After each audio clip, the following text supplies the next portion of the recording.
하나님 말씀은 열왕기하 18장, 19장 계속해서 히스기야 왕에 대한 이야기를 오늘 둘째 날로 계속하겠습니다. 히스기야 왕이 자기에게 처한 어려움을 이렇게 스스로 고백합니다. 오늘은 환난과 징벌과 모욕의 날이라 이렇게 고백합니다. 히스기야 왕은 온전히 하나님을 섬기며 역대 왕들이 하지 못했던 산당을 제거하고 모세의 노뱀까지 부숴버리는 일까지 과감하게 실행하며 종교개혁을 단행했던 아주 특별한 왕이었습니다. 그리고 그는 그동안 속국으로 있으면서 조공까지 바쳤던 아수르 왕에게 대담하게 반기를 들고 섬기지 않는 결정까지 내리기도 했습니다.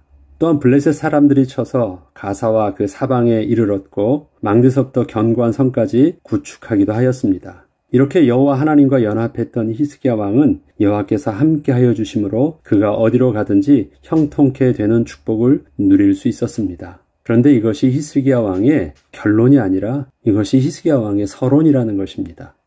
우리는 잘했으니까 해피엔딩으로 끝나면 결국은 그렇게 되겠지만 지금 히스기야 왕의 형통케 됨은 히스기야 왕을 향한 하나님의 섭리 속에서 서론이라는 것입니다. 이러한 히스기야 왕에게 북이스라엘이 아수르에 의해서 멸망되었다는 소식은 큰 충격이 아닐 수 없었습니다. 북이스라엘의 10분의 1 정도밖에 되지 않는 유다가 이스라엘도 버티지 못했던 아수르를 상대할 수 있다는 것은 불가능했기 때문이었습니다. 그동안 그래도 북이스라엘이 아수르를 상대로 버티고 있었기에 남유다도 버틸 수 있었는데 이러한 방패막이가 없어지고 나니 아무런 대책이 없었던 것입니다.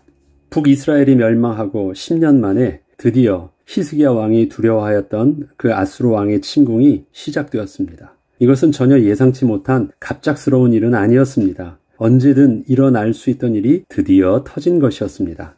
그러나 유다는 그동안 예상을 하고는 있었으면서도 전쟁 준비를 크게 하지는 못했었습니다. 유다의 인구가 아수르에 비해 워낙 적었기에 아무리 군대를 모은들 전혀 상대가 되질 못했기 때문이었습니다. 뭔가 준비도 할 만해야 준비를 하는 거죠. 한다고 해서 이건 될 일이 아니에요. 아수르 군대가 쳐들어온다는 것은 적은 유다가 당시 최고의 강대국이었던 아수르를 상대로 해서 할 수 있었던 것은 노력한 데서 될 문제가 아닌 것이었습니다.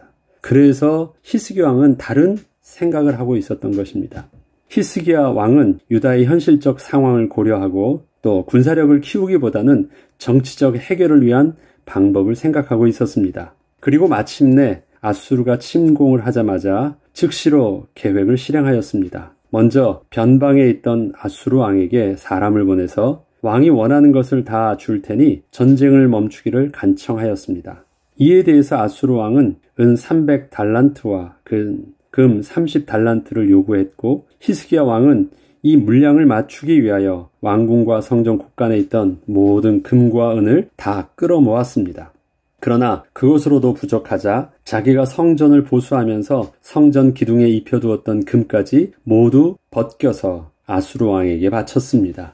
그런데 이렇게 정치적 타협을 하면 모든 일이 잘 끝날 줄 알았던 히스기야 왕에게 아주 예상치 못한 일이 일어났습니다. 아수르 왕이 자신이 요구했던 조공을 다 받았음에도 불구하고 약속을 어기고 그대로 예루살렘까지 진격을 하고 성을 에워싼 것이었습니다. 아수르 왕은 자신이 약속을 어긴 이유를 분명하게 또 이렇게 말해주었습니다. 애굽에 요청했던 군대가 오기까지 조공을 바쳐 시간을 벌려 했던 히스기야 왕의 치밀한 정치적 술수에 속지 않겠다는 것이었습니다.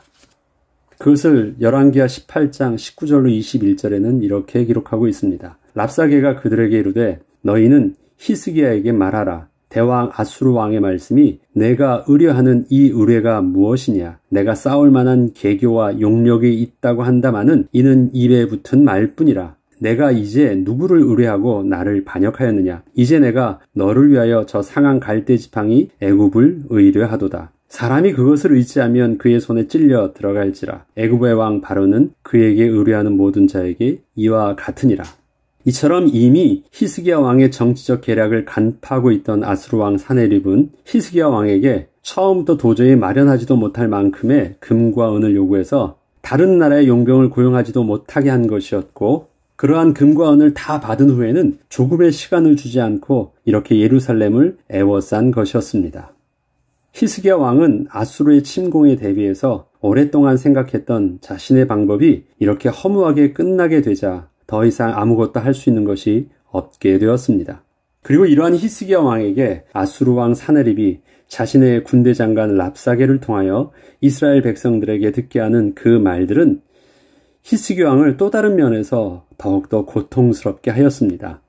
사실 히스기야 왕이 아수르의 침공에 대비해서 그동안 자신이 취했던 정치적 타협과 그 계략들은 전혀 하나님을 신뢰하며 하나님의 도우심을 구하려 한 것은 아니었습니다.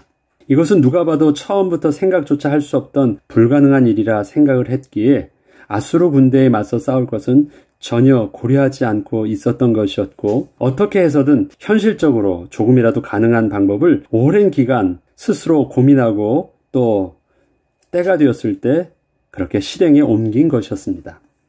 아수르 왕이 전하는 말을 듣는 히스기야 왕은 단지 두려움과 절망스러움만 있던 것은 아니었습니다. 아수르 왕의 말에는 히스기야 왕의 하나님을 향한 신앙을 깎아내리는 말이 대부분이었기 때문이었습니다. 그동안 아수르 왕이 볼 때 숫자적으로 아주 작았던 변방의 한 나라가 하룻강아지 범 무서운 줄도 모르고 그렇게 감히 아수르 왕에게 대적할 수 있었던 것은 히스기야 왕이 특별히 여호와 하나님을 더 잘 섬김으로 그렇게 하고 있다는 것을 잘 알고 있었기에 더더욱 왕과 백성들의 그 하나님을 향한 신앙을 그래서 아수르 왕은 계속해서 자극했던 것입니다. 이런 아수르 왕의 말은 감히 하나님의 이름을 망령되이 일컫는 말이었지만 한편으로는 히스기야 왕을 향해서는 하나님을 온전히 의뢰하지 않는 불신앙의 모습을 그대로 책망하시는 하나님의 음성이 되기도 하였습니다. 이것을 하나님께서 히스기야 왕에게 들려준다고 할 때는요, 히스기야 왕은 너무도 부끄럽게 자기 옷을 완전히 발가벗기는 것과 다름없는 그 소리로 들렸던 것입니다. 한번 볼까요?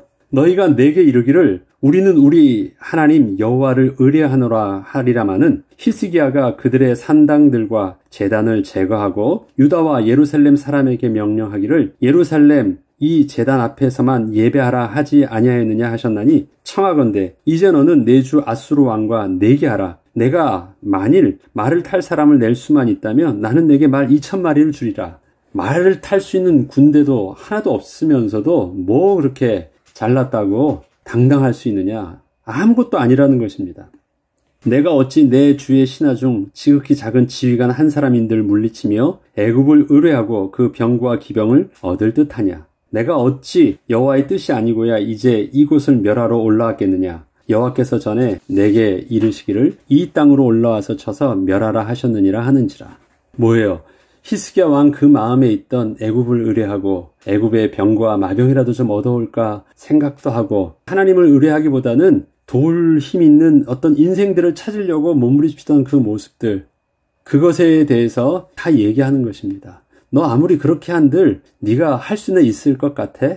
내가 온 건 그러한 너가 하나님 앞에서의 불신앙을 나를 통해서 책망하게 하신 거야. 막 이렇게 얘기하는 거예요. 히스기야 왕 앞에서는 이거는 너무너무 고통스러운 거예요. 너무너무 부끄러운 것이고 단순히 두렵다? 그 이상의 모든 자신의 근본을 뒤엎는 너무 힘든 말이었습니다. 아수르 왕의 말을 하나님의 음성으로 듣고 있던 히스기야 왕은 더 이상 아무 말도 할 수 없었습니다. 사실 아수르 왕의 말이 하나도 틀리지 않았기 때문이었습니다. 비록 겉으로는 신하들과 백성들 앞에서 믿음 있는 척하고 하나님을 의뢰하는 듯 했지만 실상은 자신의 정치적 술수를 더해서 또 자신의 금과 은을 더 의지하고 있었기 때문이었습니다. 이에 더해서 랍사게는 제발 유다 말로만 하지 말아달라는 히스기야 왕의 신하들의 간청을 거절하고 유다 말로 이스라엘 백성들을 향하여 더 크게 외치기 시작했습니다. 왕의 말씀이 너희는 히스기야에게 속지 말라. 그가 너희를 내 손에서 건져내지 못하리라. 또한 히스기야가 너희에게 여호와를 의뢰하라 함을 듣지 말라. 그가 이르기를 여호와께서 반드시 우리를 건지실지라. 이 성읍이 아수르 왕의 손에 함락되지 아니하게 하시리라 할지라도 너희는 히스기야의 말을 듣지 말라. 아수르 왕의 말씀이 너희는 내게 항복하고 내게 나아오라. 그리하고 너희는 각각 그의 포도와 무화과를 먹고 또한 각각 자기의 우물의 물을 마시라. 히스기야가 너희를 설득하여 이르기를 여호와께서 우리를 건지시리라 하여도 히스기야에게 듣지 말라. 히스기야는 이미 자신이 하나님을 의뢰하지 않고 스스로 아수르 왕을 상대하다가 실패한 상태에서 백성들에게 더 이상 하나님을 신뢰하라고 말을 할 수가 없었습니다. 히스기야 왕의 믿음 없음을 이미 아수르 왕이 알고 있었고 신하들도 알고 있었으며 또한 자기 자신도 알고 있었기 때문입니다. 우리의 모습도 그렇습니다. 우리의 믿음이 없음을 누가 알까요? 먼저 내가 알아요. 사단도 압니다. 그리고 하나님도 아세요. 사람들 앞에서 아무리 그런다 할지라도요, 그렇게 나의 불신앙의 모습이 드러나면 우리는 아무리 있는 척 하더라도 영적으로는 우리는 무기력할 수밖에 없는 것입니다. 히스기야 왕은 자기의 속에 있었던 모든 감춰져 있는 불신앙이 바로 그 앗수르 왕에 의해서 완전히 까발려지는 그런 고통을 당했습니다. 그것이 히스기야 왕에게 가장 큰 모욕이 된 것입니다. 가장 큰 부끄러움이 된 것입니다. 그리고 아무것도 할 수 없도록 영적으로 그 무능력과 무기력함에 빠지게 된 것입니다. 히스기야 왕은 어디서부터 다시 시작해야 할지 몰랐습니다. 하나님을 신뢰하지 못하고 스스로 해결해 보려 했던 부끄러운 자신의 모습을 가지고 다시 하나님께 나아가기가 너무도 힘들었던 것이었습니다. 그러나 그렇다고 해서 다른 방법이 있는 것도 아니었습니다. 다시 하나님 앞으로 나아가 은혜를 구하는 것 외에는 다른 해답은 없었기에 그는 백성들에게 앗수르 사람의 말에 전혀 반응하지 말고 잠잠히 있으라 하면서 그는 하나님께 정직하게 나아갔습니다. 그것이 19장 1절부터 4절의 회복의 시작입니다. 히스기야 왕이 듣고 그 옷을 찢고 굵은 배를 두르고 여호와의 전에 들어가서 왕궁의 책임자인 엘리야김과 서기관 셈나와 제사장 중 장로들에게 굵은 배를 둘려서 아모스의 아들 선지자 이사야에게로 보내매 그들이 이사야에게 이르되 히스기야의 말씀이 오늘은 환난과 징벌과 모욕의 날이라. 아이를 낳을 때가 되었으나 해산할 힘이 없도다. 랍사게가 그의 주 앗수르 왕의 보냄을 받고 와서 살아계신 하나님을 비방하였으니 당신의 하나님 여호와께서 혹시 그의 말을 들으셨을지라. 당신의 하나님 여호와께서 그 들으신 말 때문에 꾸짖으실 듯하니 당신은 이 남아있는 자들을 위하여 기도하소서 하더이다 하니라. 히스기야 왕이 하나님 앞에서 겸손히 서는 모습에는 먼저 하나님과 자신의 개인적 입장에서 불신앙의 문제와 함께 하나님께서 대리 통치자로 세워주셨던 왕으로서 백성들 앞에서 왕의 직분을 두고 해결해야 했던 두 가지 모습을 볼 수 있습니다. 개인적으로 자연인으로서 하나님과 자기와의 관계, 이건 다른 사람에 비춰진 또 직분을 받은 왕의 위치가 아니에요. 그냥 자연인으로서의 자기 모습, 그것 하나와 더불어 또 자기에게 맡겨주신 왕의 모습 속에서 자기가 하나님 앞에서 회개하고 온전히 직분을 감당치 못한 그 일들을 또 두고 하나님 앞에 은혜를 구해야 되는 두 가지 문제를 놓고 섰다라는 것입니다. 히스기야는 하나님과 개인적인 관계 속으로 들어가기 위해서 스스로 왕의 의복을 벗고 여호와의 전에 들어갔습니다. 자기는 왕으로서 하나님 앞에 선 게 아니라는 것이에요. 그냥 하나님 앞에 죄인된 모습으로 은혜를 구하는 그냥 동일한 백성의 모습으로 베옷을 입고 또 그것도 스스로 옷을 찢고 하나님 앞에 나아갔습니다. 그것은 개인적으로 1대1로 하나님 앞에서 자신이 회개하고 정직하게 서는 모습이었습니다. 그리고 기도를 하였습니다. 그리고 자신의 불신앙으로 인하여 하나님을 온전히 의뢰하지 않고 스스로 해결하려 했던 죄를 그렇게 하나님께 회개하였습니다. 또한 신하들을 이사야 선지자에게 보내어 자신의 불신앙의 실수로 인하여 하나님의 징계를 받게 될 백성들을 향하여 하나님의 은혜가 임하게 해달라고 기도를 부탁했던 것입니다. 왕적 사명, 그가 스스로 자기가 감당하지 못했기 때문에 자기에게 맡겨준 백성들이 동일하게 고통을 받게 되었습니다. 아수르가 침입했을 때 고통을 받는 자들은 백성들이에요. 왕 때문에 지금 그런 일들이 일어나고 있는 것입니다. 그래서 그 백성들에게 하나님의 은혜가 임하게 해달라고 기도를 하고 있던 것입니다. 그것을 이사야 선지자에게 부탁을 했습니다. 히스기야는 비록 자신의 불신앙으로 인하여 벌어진 일이었지만 정직하게 이러한 상황을 받아들이고 하나님 앞에서 다시 시작할 수 있었던 것입니다. 그리고 이러한 자신의 상황을 이렇게 고백함으로 정직하게 자기 모습을 드러내었습니다. 오늘은 환난과 징벌과 모욕의 날이라. 아이를 낳을 때가 되었으나 해산할 힘이 없도다. 잘 보죠. 아이를 낳을 때가 되었어요. 10개월 동안 준비를 합니다. 많은 것이 나올 준비를 했어요. 그런데 정작 낳아야 될 때는 그때는 나 혼자 할 수 없는 것이기 때문에 준비된 것이 있어야지 아이를 낳을 수 있는데 정작 그날이 되었을 때는 나에게는 그것을 감당할 수 있는 힘이 아무것도 없었습니다. 그럼 이건 절망 아닙니까?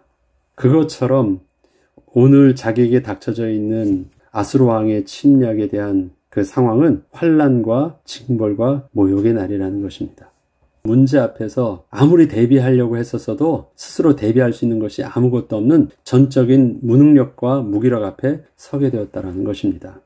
결국 선지자에게 이러한 절망의 말을 전해주는 히스기야의 말 속에는 그렇기 때문에 오직 하나님의 은혜가 필요함을 간절히 구하는 그의 간절한 기도와 정직함이 담겨있던 것입니다. 이 말은 그냥 하소연만 하는 것이 아닙니다. 내가 준비하려고 했었으나 정작 그날이 왔을 때 나의 준비는 아무런 소용이 없었습니다.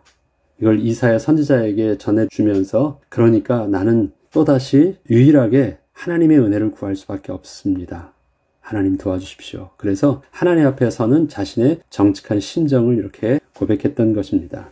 우리의 인생의 환난의 날에 아무리 복잡하게 얽혀있는 실태가 있어 보여도 그 회복의 시작은 다시 하나님 앞에 나아가 우리의 교만의 옷을 벗는 것입니다. 그리고 그 상황을 도피하거나 부정하지 않고 정직하게 받아들이며 하나님의 징계 앞에 서는 것입니다.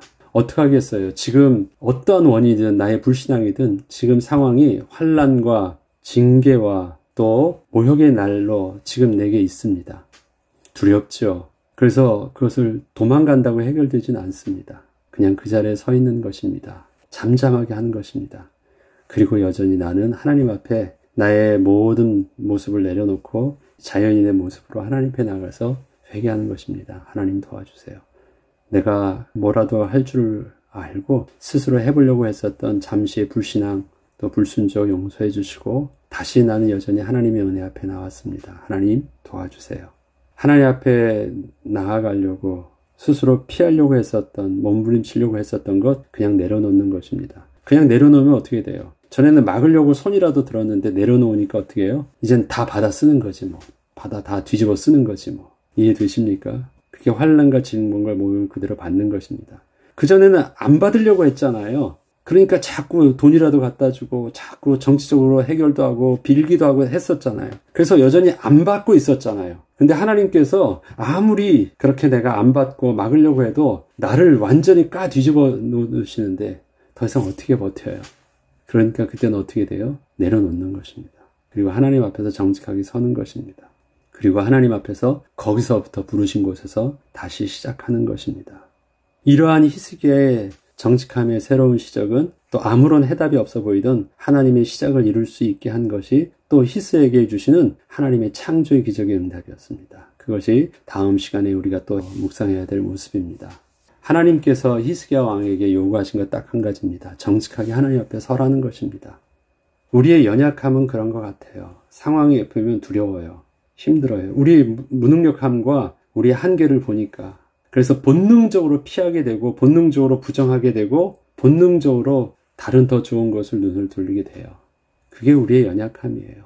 천하의 히스기야 왕이 그렇게 믿음으로 결단하고 산당을 부수고 모세의 노뱀까지도 그렇게 당당하게 부서뜨릴 정도로 그의 신학과 그의 믿음의 결단력을 겸비했던 히스기야 왕도 그렇게 연약한 모습으로 설 수밖에 없다면 저와 여러분은 더더욱 그럴 수 있습니다. 그럼에도 불구하고 우리의 시작은 다시 하나님 앞에 우리의 모든 왕의 옷을 내려놓고 하나님 앞에서 나의 현실의 모습을 정직하게 인정하고 하나님 앞에 내놓는 것입니다.